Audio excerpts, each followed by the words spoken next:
yari kang kalbo ka. Ang pinakadapat mong gawin ay sumurrender sa pinakamalapit na police station para hindi na Pati tayo. ako, tinamaan ako doon sa Sorry for that, Your Honor. sinasabi mo eh. Ilang beses ka na-dismiss sa serbisyo? Dinismiss po ako meron po akong ditong desisyon May 30, 2006. Tatlo pong agency ng PNP ang nag-recommend sa akin ng dismissal, demotion of rank, etc., etc. However, meron po akong ebidensya na Ang tanong ko lang kung ilang beses ka na-dismiss sa serbisyo?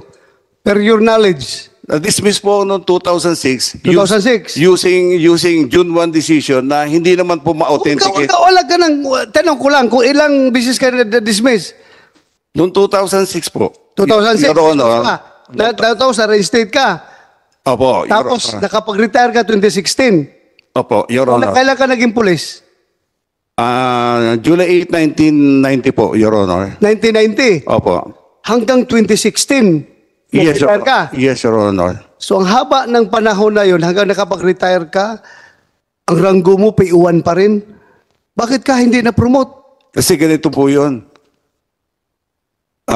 Alam ko naman, kasi ito nga ho, pakikita ko sa inyo. Kaya ka hindi na-promote siguro dahil katakot-takot Hindi, na kaso kinakarap mo. Your Honor. Dami mo kaso dito. Your Honor, gusto ko sana ipakita sa inyo po ito para matulungan nyo ako. Ano? Tulungan yung pamilya ko. Bakit? Exonerated po ako nung dinismiss po ako eh. Ha?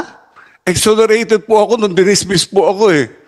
Hawak ko po yung authenticate Exonerated copy. ka sa ano? Sa Yung pinang-dismiss po sa akin na kaso noong 2006. sa criminal case. Sa Exonerated ka. PNP po, sa PNP po, exonerated po ako, sir. Oh. Your Honor. Exonerated ka? Exonerated po.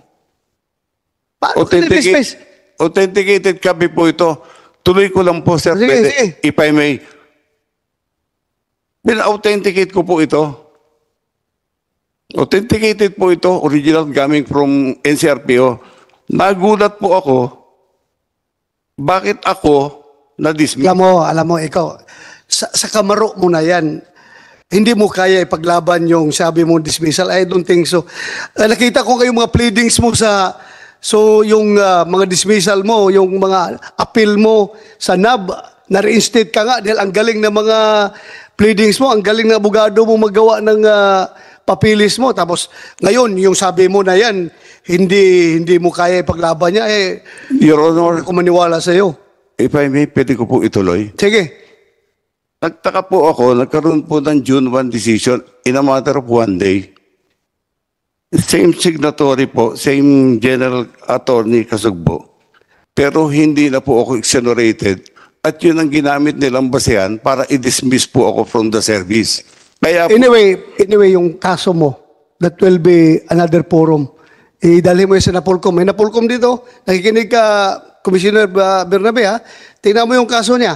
Baka, kaya mong reinstate o kaya mong i-dismiss uli. Anong tingin mo? Tingnan mo lang. Yep. Anyway, nandito, Mr. Gonzales, andito na Polcom. Kung justifiable talaga yan, by all means, that's your right. Ha? Ilaban mo. Ilaban mo. Kaya nga po ako humingi ng tulong sa inyo. Bago pa lang ako wala, sana, maklear to. Hindi na kailangan ang impluensya ko dyan, basta karapatan mo yan at karapat-dapat kang reinstate. Nandito na Polcom. Sila nang bahala. Go ahead na Polcom. Mr. Chair, meron po kasi tayong desisyon. Ito po ay 2017. Doon po si Mr. Gonzales na dismissed from the service. Ito po yung kanyang grave threats po ito sa kanyang mga neighbors. And then, in-appeal po nila ito sa NAB. Noong pong 2021, dinenay na po yung kanilang appeal and yung MR. So, alam ko po ngayon po ay nag-appeal sila ulit sa office ng secretary. So, pending po doon. Pero po yung kanyang dismissal po noong 2017 ay denied po ng NAB yung appeal nila. Pero may sabi niya, may hawak siyang papel ng exoneration eh. Tingnan nyo yan, tingnan nyo. I think po ibang case po ito. Ibang case na naman yan. So, kadami mong case talaga. Ang dami. Your Honor, marami po talagang ibinato sa aking kaso mula po na mag-whistleblower ako. Kaya ang pangunawa po ninyo ang hinahanap ko. Anyway, naunawaan kita. humahanga ako sa iyo dahil nga sabi mo, nilaban mo yung kinalaban mo yung mga superior mo pagdating sa drug case. Pero hindi kita hinahangaan dito sa pagbunot mo ng baril at magkasama ng baril. Ha? Very clear tayo dyan. Hindi kita hinahangaan doon. Mr. Chair? Yes, go ahead. Baka singit lang. Yung pong kaso na binabanggit, he was sa Napolcom, I just want to be clarified again. He was dismissed 2017 because of grave threats. Am I correct? Tama ba? Maraming salamat po, Your Honor. Acquitted din po ako doon sa MTC 35 on that allegation po. Yung sa At grave yung threats? allegation po nung Opo. grave threats ng Pero, kapitbahay sige ko po. Acquitted po ako sa MTC 35. Sige Tapos, nung 2015, before I retire, may ni-refile po pala yung kapitbahay ko sa IAS. Nag-verify po ako po doon. Nakausap ko po yung summary hearing officer. Sabi niya, na-recommend ko na yan na drop and close. Kasi kita naman may pattern sabi niya. At the moment, maghintay ka for signature ni General Roldan sa taas daw po. Director. Mr. Chair, tanong lang natin Napolcom.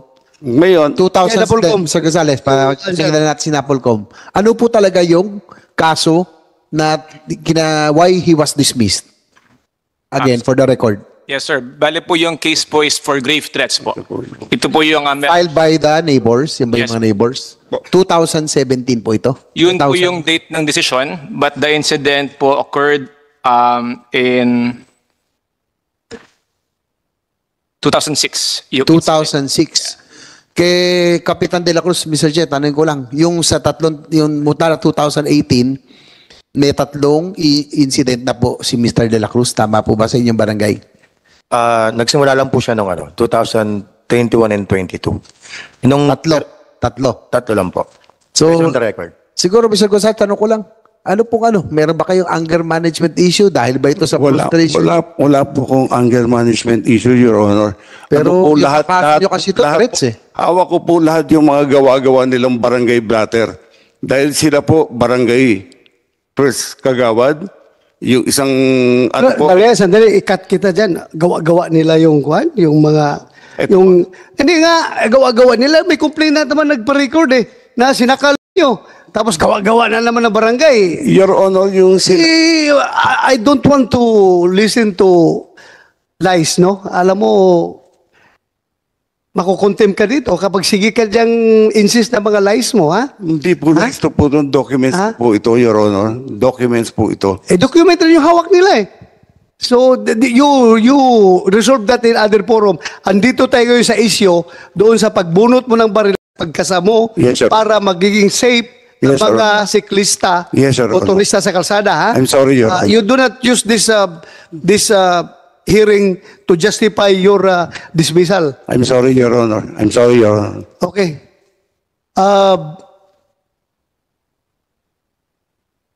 Ang official version ng QCPD, General Torre, bakit nagkaganon? Go ahead.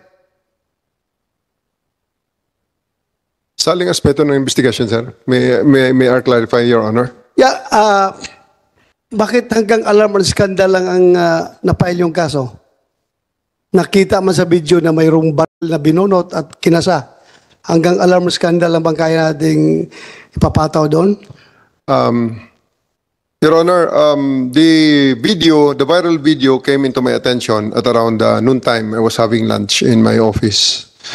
It's a Sunday, and it was passed to me, and I made a comment, actually, on hindsight, I'm a little bit, it's a very strongly worded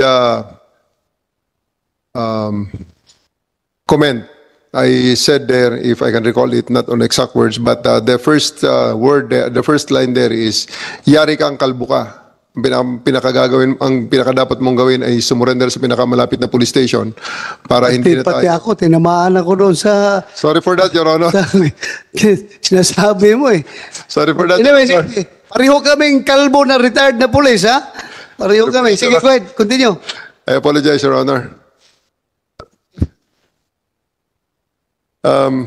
Yari ka, that's what I said. And then I said, you better go to mas mabuti pang pumunta ka rin sa pinakamalapit na police station at sumurrender dahil makikilala ka rin namin at hindi na tayo mapagod pa. Because at that time, nakapublish na rin ang kanyang plate number. So, I asked my investigation personnel to actually look into the matter and look for him. And in 30 minutes, the media is all over me already. The media, because it is a Sunday and it's a slow day, are coming over to ask for my comment after I posted that comment. So I have good relations with the media. I asked them, come over if you have nothing to do. Let's have some coffee in my office. Fortunately or unfortunately for me, they came over at around 2 o'clock. 3:15, Mr. Gonzales came over my office. I was already given the feedback that he was already located. It's very, very easy for my personnel to look for him because some of my personnel knew him. So I told them, bring that guy over here and let's talk. And when he came over the office, I got some initial interrogation, and that's the first thing that he told me, that it is already settled. He had already made peace with the other party. And in my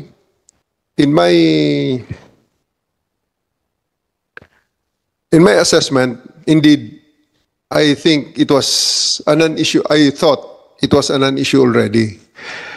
Considering that it happened on August 8, it was already August 27 or 28, and it's already around 3 weeks.